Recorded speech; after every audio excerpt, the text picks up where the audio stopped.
Hello નમસ્કાર મિત્રો, દરેકનું હાર્દિક સ્વાગત છે મિત્રો। ધોરણ 9 વિષય સામાજિક વિજ્ઞાન મિત્રો પાઠ નંબર 14 છે, જેનું નામ છે મિત્રો ભારત સ્થાન ભૂસ્તરીય રચના અને ભૂપૃષ્ઠ 2।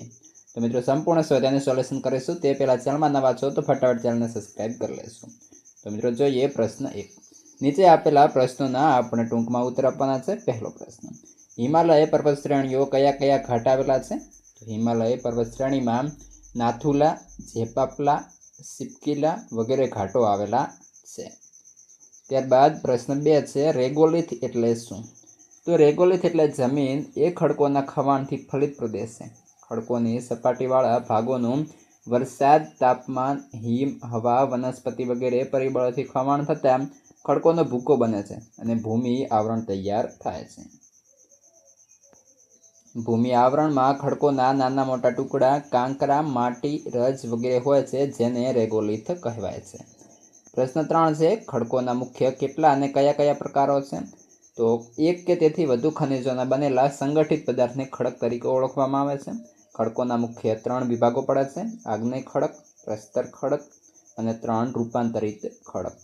ત્યારબાદ મિત્રો પ્રશ્ન 4, જમીન નિર્માણની પ્રક્રિયા વિશે જણાવો। તો કે જમીનમાં ખડકોની સપાટીવાળા ભાગોમાં વરસાદ, હિમ, વનસ્પતિ, હવા, પાણી અને જીવજંતુઓના પરિબળોથી ખવાણ થતાં ખડકોનો ભૂકો બને છે।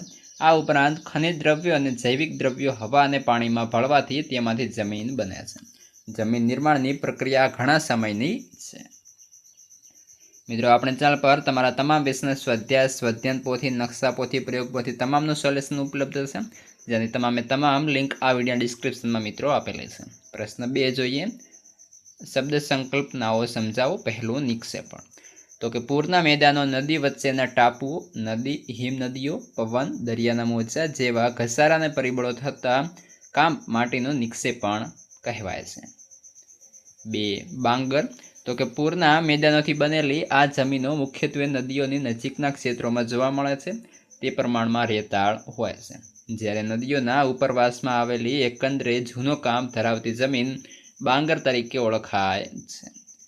ત્યારબાદ મિત્રો 3, ખનિજ। તો કે સમાન ગુણધર્મ ધરાવતા ઘન, પ્રવાહી કે વાયુ રૂપે પદાર્થો કે ચોક્કસ રાસાયણિક ધરાવતા પદાર્થો ખનિજ કહેવાય છે। અહીં આપણે રાસાયણિક બંધારણ લખીશું। 4, ખડક।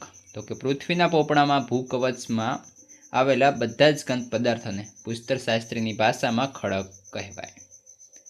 5, જમીન। તો કે તાપમાનમાં મોટા ફેરફારો, વરસાદ, હિમ, હવા, જીવજંતુઓ પરિબળોની અસરથી ખડકોનું નિર્માણ થાય છે અને તેનાથી ભૂમિ આવરણ રચાય છે, તેને જમીન કહેવાય છે। ત્યારબાદ મિત્રો આગળ છે પ્રશ્ન 3, નીચે આપેલા પ્રશ્નોના ઉત્તર મુદ્દાસર આપો। તો પહેલો પ્રશ્ન, ભારતના દ્વીપ સમૂહો।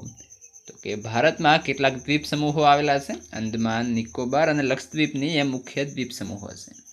લક્ષદ્વીપમાં અનેક નાના મોટા ટાપુઓ આવેલા છે। અરબી સમુદ્રમાં કેરળથી થોડે દૂર આ ટાપુઓ આવેલા છે। તેનો આકાર ઘોડાની નાળ જેવો હોય છે। આ પ્રકારના પરવાળા દ્વીપોને એટોલ કહે છે। અન્ય દ્વીપ સમૂહમાં બંગાળની ખાડીમાં આવેલા અંદમાન નિકોબારમાં સમાવેશ થાય છે। અહીં ટાપુઓની સંખ્યા ઘણી છે।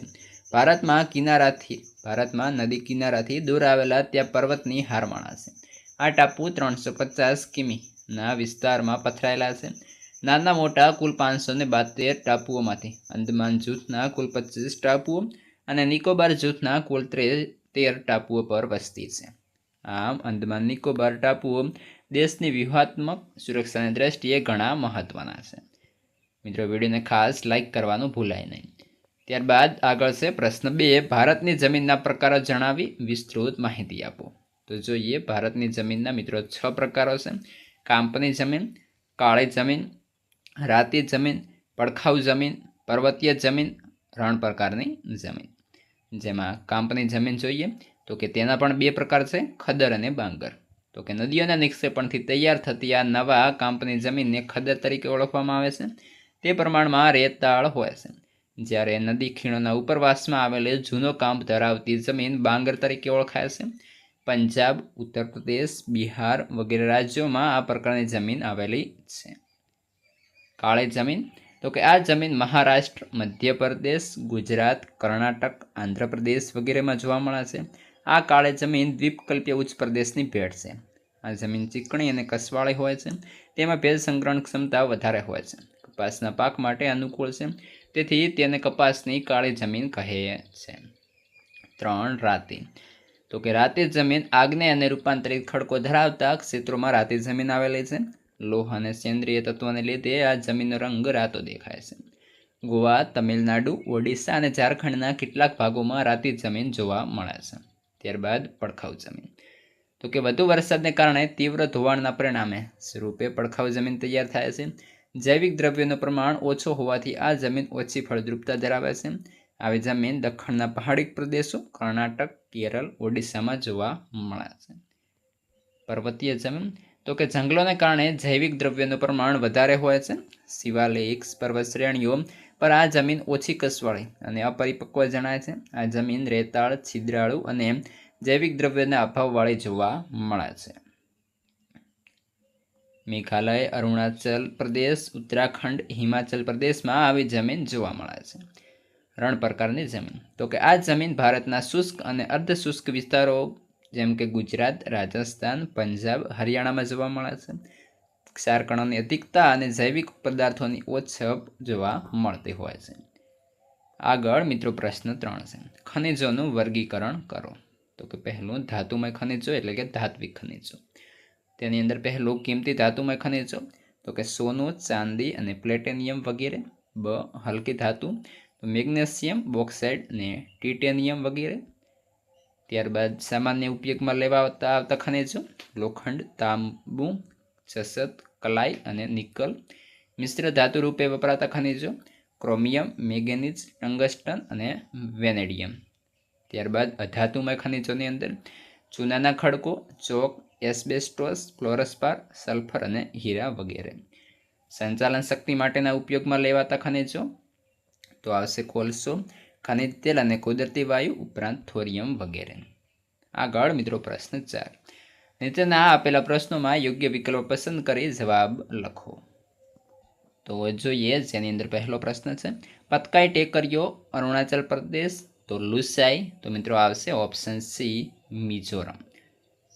ત્યારબાદ આગળ બીજા નંબરે જોઈશું નીચેનામાંથી કયું વિધાન ખોટું છે. અહીં છે મિત્રો નીચેનામાંથી છે. ઓકે, તો નીચેનામાંથી કયું વિધાન ખોટું છે. તો આપણો ઓપ્શન જે સી છે ખોટું બનશે. તો ધ્રુવી, ટંગસ્ટન, મેંગેનીઝ અને ક્રોમિયમ વગેરે ધાતુમય ખનિજો છે એ ખોટું બનશે. ત્યારબાદ આગળ જોઈએ વિકલ્પ નંબર 3 સાચા જોડકા જોડવાના થશે. જેમાં પહેલો છે મિત્રો પ્રસ્તર તો આવશે ચૂનાનો ખડક, રૂપાંતરિત તો આવશે આરસપહાણ અને આગ્નેય ખડક તો આવશે ગ્રેનાઇટ. તમારે ઓપ્શન એ જે છે એ સાચું બનશે. ત્યારબાદ વધીશું આગળ વિકલ્પ નંબર 4 નીચેનામાંથી કયું વિધાન સાચું છે. તો જેની અંદર મિત્રો આપણું ઓપ્શન સી સાચું બનશે. પશ્ચિમ ઘાટ અરબ સાગરના કિનારે અવિચ્છિત રૂપે ઉત્તર દક્ષિણમાં વ્યાપ્ત છે. આગળ વિકલ્પ નંબર 5 અને અંતિમ વિકલ્પ છે અરવલ્લી અને વિંધ્યાચલની વચ્ચે કયો ઉચ્ચ પ્રદેશ આવેલો છે. તો ઓપ્શન બી મિત્રો માળવાનો ઉચ્ચ પ્રદેશ આવેલો છે. મિત્રો આ સાથે અહીં આપણા સ્વાધ્યાયની પૂર્ણાહુતિ થાય છે. હવે આગળનું અને અન્ય વિષયનું સ્વાધ્યાય તમામની લિંક આ વિડીયો ડિસ્ક્રિપ્શનમાં મિત્રો આપી દઈશું. તો આ વિડીયો જે છે તમારા મિત્રોને અવશ્યપણે શેર કરી દેશો.